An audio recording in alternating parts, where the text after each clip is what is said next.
بسم اللہ الرحمن الرحیم الحمدللہ والصلاة والسلام علی رسول اللہ وعلی آلہ وصحبہ ومن والہ وبعد۔ اللہ تعالیٰ کی توفیق سے آج 11 رمضان المبارک 1441 ہجری ہے، اور آج ہم 11ویں پارے کا خلاصہ جو ہے وہ پڑھ رہے ہیں۔ اس پارے میں بنیادی طور پر 2 سورہ مبارکہ شامل ہیں، سورہ توبہ کا آخری حصہ اور سورہ یونس مکمل۔ اور سورہ توبہ کا جو آخری حصہ ہے یہ غزوہ تبوک کے بعد نازل ہوا، اور اسی وجہ سے رب کائنات نے یہاں پر ان لوگوں کا تذکرہ کیا جو غزوہ تبوک میں شامل نہیں ہوئے۔ کل کے سبق میں یہ بات گزر چکی ہے کہ غزوہ تبوک اسلامی نہیں انسانی تاریخ کا بڑا عجیب و غریب اور بڑا حیرت ناک قسم کا معرکہ تھا۔ کھجوروں کی فصل پک کر تیار، شدید گرمی، لمبا سفر، دشمن کی تعداد کا پتہ نہیں، اور شدید مالی تنگی کا شکار مسلمان۔ یہ سارے کے سارے اسباب مل کر انسان کو حیران کر دیتے ہیں کہ اللہ کے نبی صلی اللہ علیہ وسلم نے اس کے باوجود کم و بیش کوئی 750 کلومیٹر کا سفر کرنے کا خطرہ مول لے لیا۔ دراصل اللہ کے رسول صلی اللہ علیہ وسلم کا یہ عمل ہمیں دفاعی حکمت عملی سمجھاتا ہے، ڈیفینسو اسٹریٹجی سمجھاتا ہے کہ ہمیں اپنا دفاعی سسٹم کیسے رکھنا چاہیے۔ یہاں پر تذکرہ ہے غزوہ تبوک سے پیچھے رہنے والے منافقین۔ اس میں کوئی شبہ نہیں، کچھ تو مسلمان تھے جو صحیح عذر کی بنیاد پر یا اپنی سستی اور غفلت کی بنیاد پر پیچھے رہ گئے، ان کا تذکرہ آگے آئے گا۔ لیکن اصل میں پیچھے رہنے والے منافقین تھے جن کے بارے میں رب کائنات نے فرمایا کہ یہ آپ کے سامنے آ کر عذر پیش کرتے ہیں، آپ کہہ دیجئے کہ میں تمہارے یہ عذر قبول نہیں کرتا۔ قسمیں بھی اٹھاتے ہیں لیکن ان کی قسموں کا بھی کوئی اعتبار نہیں ہے۔ اسی طریقے سے منافقین میں سے کچھ بدبخت ایسے بھی تھے کہ جو صرف منافق نہیں تھے بلکہ انہوں نے مسلمانوں کے خلاف ایک عالمی سازشوں کا جال بنا رکھا تھا۔ یہ یاد رکھیے کیسے منافقت ہر دور میں ایک جیسی رہتی ہے۔ آج بھی پاکستان میں کچھ ایسے بدبخت سیاستدان ہیں، میں سیاستدان ہی ان کو کہتا، سیاستدان ہیں جو رہتے پاکستان میں ہیں، حکومت پاکستان میں کرتے ہیں، سہولتیں حکومت پاکستان سے لیتے ہیں، گاڑیاں پاکستان کی حکومت کی استعمال کرتے ہیں، اور مخبریاں ساری کافروں کو کرتے ہیں۔ یہ سلسلہ نبی علیہ السلام کے دور میں بھی تھا۔ تو ان ظالموں نے مسجد قباء کے قریب ایک سازشی مرکز قائم کر رکھا تھا جس کو انہوں نے بظاہر مسجد کا نام دیا تھا، لیکن حقیقت میں اللہ نے قرآن میں اس کا نام مسجد ضرار رکھا ہے، ضاد کے نیچے زیر، ضرار۔ اور اللہ رب العزت نے واضح طور پر یہ سمجھا دیا کہ یہ مسجد وغیرہ کچھ نہیں، اس کی کوئی حیثیت نہیں ہے، اور یہی وجہ ہے کہ اس کو بعد میں گرا دیا گیا۔ اس کے بعد چونکہ قرآن کا ایک مزاج ہے، قرآن دونوں طرف کی بات کرتا ہے، اللہ تعالیٰ نے جہاں منافقین کی سازشوں کو بے نقاب کیا وہاں صحابہ کرام کی مدح رسائی بھی کی ہے۔ مہاجر، انصار، ان کے پیچھے چلنے والے جنہوں نے اپنے گھروں کے دروازے، دلوں کے دروازے کھول دیے، ان کی تعریف اللہ تعالیٰ نے کی۔ اور اہل علم یہ کہتے ہیں کہ ان میں سب سے افضل مہاجرین ہیں جنہوں نے ان حالات میں مکہ میں اسلام قبول کیا جب اسلام کا نام لینا جرم تھا۔ دوسرا وہ گروہ تھا جنہوں نے حالات سے تنگ آ کر ہجرت کرنے والوں کو اپنے گھروں میں پناہ دی، مدینہ والے انصار۔ تیسرا گروہ وہ تھا جو مدینہ سے باہر دیہاتوں میں رہتے تھے، انہیں ہجرت کی ضرورت پیش نہ آئی اور نہ ہی ان کو شرف میزبانی مل سکا۔ اسی طرح اہل علم یہ کہتے ہیں کہ صحابہ کرام کے انفرادی طور پر 5 درجات ہیں۔ السابقون الاولون، اسلام میں سبقت لے جانے والے، دوسرا گروہ جو بدر میں شریک ہوئے، تیسرے جو صلح حدیبیہ میں شریک ہوئے، اور چوتھے وہ جو فتح مکہ والے لشکر میں شامل تھے، اور پانچواں گروہ باقی صحابہ کا ہے۔ یہ درجہ بندی ہے صحابہ اکرام کی۔ اب ہوا یہ کہ غزوہ تبوک میں تمام صحابہ کو شامل ہونے کا جو ہے نا وہ حکم تھا، لیکن کچھ صحابہ اکرام جن کی تعداد 9 تھی، سستی کی وجہ سے، انسان کی فطرت ہے، پیچھے رہ گئے۔ اللہ تعالیٰ نے ان کا تذکرہ بڑی تفصیل کے ساتھ کیا، اور ان میں سے 3 خصوصی طور پر قابل ذکر ہیں۔ اور کیسی عجیب و غریب بات ہے کہ ان 3 صحابہ اکرام کا تذکرہ اللہ نے قرآن میں اس انداز سے کیا کہ انسان وہ تذکرہ سن کر اپنی آنکھوں کو نم ہونے سے روک نہیں سکتا۔ بڑا تفصیلی واقعہ ہے ان صحابہ اکرام کا کہ اللہ کے رسول صلی اللہ علیہ وسلم نے جب ان سے پوچھا تم کیوں نہیں گئے، کہا جی جھوٹ نہیں بولنا، سستی کی وجہ سے نہیں گئے۔ آپ نے ان سے بولنا چالنا بند کر دیا۔ صحابہ کہتے ہیں مسجد میں آتے، نبی علیہ السلام ہماری طرف دیکھ رہے ہوتے، جب ہم نبی علیہ السلام کی طرف دیکھتے آپ نظریں پھیر لیتے۔ پھر ایک وقت آیا، ہمیں حکم ہوا کہ اپنی بیویوں کو الگ کر دو، طلاق نہیں دینی۔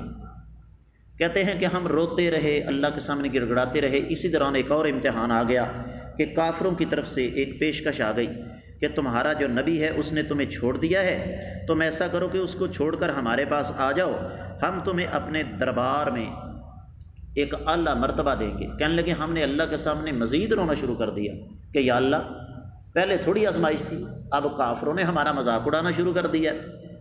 تو کہتے ہیں کہ ایک وقت آیا کہ جب اللہ رب العزت کو 50 دنوں کے بعد ہم پر رحم آ گیا، تو اللہ نے پھر ہمارے بارے میں قرآن نازل کر دیا نبی علیہ الصلوۃ والسلام پر۔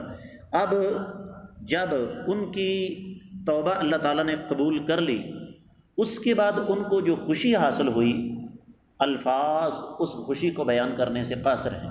ان میں سے ایک کہتے ہیں کہ مجھے ایک صحابی نے دوڑتے ہوئے آ کر بتایا کہ تیری توبہ اللہ نے قبول کر لی۔ کہتے ہیں میرے پاس کچھ نہیں تھا، میں نے خوشی سے اپنی قمیض اتاری اور اس کو تحفے کے طور پر دے دی۔ تو یہ بڑا ایک دلچسپ اور دردناک قسم کا واقعہ ہے۔ اس کے بعد رب کائنات نے 111ویں آیت مبارکہ میں ارشاد فرمایا ہے کہ اللہ رب العزت ایمان والوں کے ساتھ سودا کرتے ہیں۔ اللہ کا دیا ہوا مال، اللہ کی دی ہوئی جان اللہ کے حوالے کر دو، رب کائنات اس کے بدلے میں تمہیں جنت دے دیں گے۔ پھر آخری آیت مبارکہ میں اللہ رب العزت نے کائنات کے امام صلی اللہ علیہ وسلم کا مرتبہ اور مقام بیان فرمایا کہ آپ ایمان والوں کے لیے کس قدر نرم، کس قدر شفیق اور کس قدر محبت کرنے والی ہستی ہیں۔ لقد جاءکم رسول من انفسکم عزیز علیہ ما عنتم حریص علیکم بالمؤمنین رؤوف الرحیم۔ نبی کریم صلی اللہ علیہ وسلم سے زیادہ ہم پر شفقت کرنے والی، محبت کرنے والی ہستی اور کوئی نہیں۔ اور یہاں سے اہل علم نے ایک بڑا اہم نقطہ نکالا ہے کہ جب اللہ کے نبی صلی اللہ علیہ وسلم سے زیادہ محبت ہم سے کوئی نہیں کرنے والا، تو پھر کیا آقا علیہ الصلوۃ والسلام کے طریقے سے ہٹ کر کوئی عبادت کی جا سکتی ہے؟ یہ ایک بڑی اہم بات ہے۔ ہمیں دین میں اپنی طرف سے یہ جو نئے نئے طریقے ایجاد کرنے کا ایک جنون ہے نا، اس سے جان چھڑانا ہوگی۔ سورہ یونس، یہ کائنات کے امام صلی اللہ علیہ وسلم جب مکہ میں قیام پذیر تھے تو آخری دور میں یہ نازل ہوئی ہے۔ اس سورہ مبارکہ میں اللہ تعالیٰ نے مشرکین مکہ کا کردار بیان کیا اور ان کے عقائد کا رد کیا، اور خاص طور پر 3 چیزوں کے وہ انکاری تھے۔ نبی علیہ السلام کی رسالت کے انکاری تھے، آخرت کے انکاری تھے، اور اللہ تعالیٰ کی توحید اور اللہ تعالیٰ کی وحدانیت کے انکاری تھے۔ تو رب کائنات نے سب سے پہلے یہاں یہ بیان فرمایا ہے سورہ یونس کی دوسری آیت مبارکہ میں کہ نبی علیہ الصلوۃ والسلام کی رسالت کا انکار کرنے کی وجہ کیا تھی۔ وہ وجہ بڑی دلچسپ ہے، اور وہ وجہ یہ ہے کہ مشرکین یہ کہتے تھے کہ کیا ایک نبی جو ہے وہ ہمارے اندر سے آ سکتا ہے؟ یعنی ان کے نزدیک نبی کا انسان، بلکہ انسان کا نبی ہونا بڑی عجیب و غریب بات تھی۔ وہ کہتے تھے انسان مانتے ہیں لیکن نبی نہیں مان سکتے۔ اور کیسی عجیب و غریب بات ہے کہ آج کا مشرک، اللہ اس کو ہدایت نصیب فرمائے، وہ کہتا ہے نبی مانتا ہوں لیکن انسان نہیں مانتا۔ یہ ہر دور میں ایسا ہوتا رہا ہے۔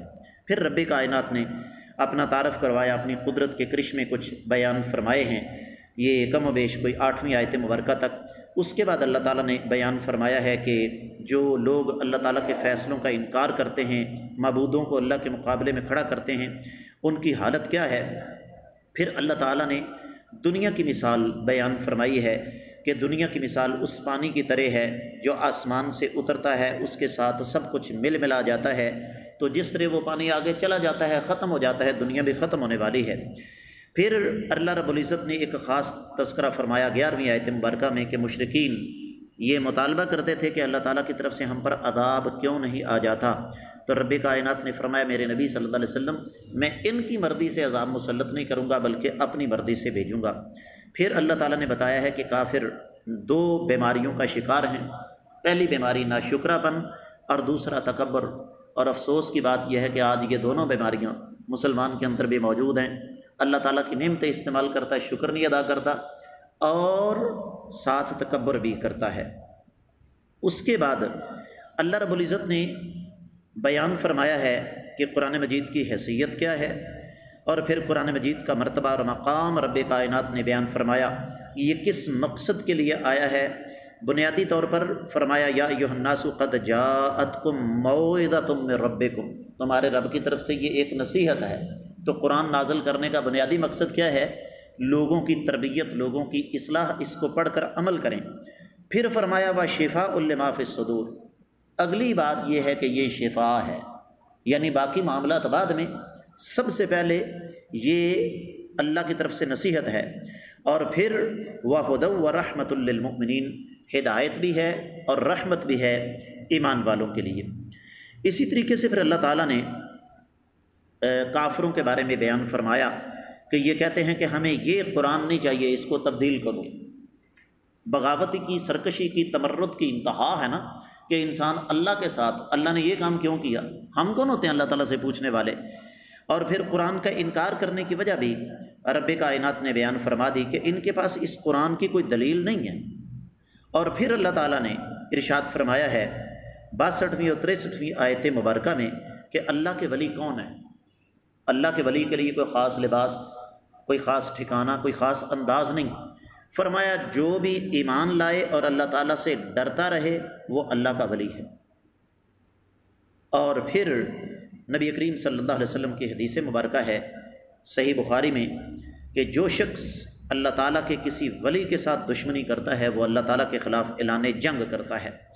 اس کے بعد رب کائنات نے کچھ انبیاء کا تذکرہ فرمایا جن میں سیدنا نوح علیہ السلام اور سیدنا موسیٰ علیہ السلام ہیں کہ ان کو کس انداز سے رب کائنات نے نبوت عطا فرمائی، انہوں نے اپنی قوموں کو دعوت دی، اور موسیٰ علیہ السلام کے ساتھ مقابلہ کیا، فرعون نے غرق ہو گیا۔ رب کائنات نے واضح طور پر اعلان فرما دیا فَالْيَوْمَ نُنَجِّيكَ بِبَدَنِكَ لِتَكُونَ لِمَنْ خَلْفَكَ آیَةً، یاد رکھو تمہارا جسم قیامت تک کے لیے محفوظ رہے گا تاکہ تمہیں دیکھ کر لوگ جو ہیں وہ عبرت اور نصیحت پکڑیں۔ پھر اللہ رب العزت نے ایک اصول بیان فرمایا ہے کہ جب موت سامنے آ جائے تو توبہ کا دروازہ جو ہے وہ بند ہو جاتا ہے۔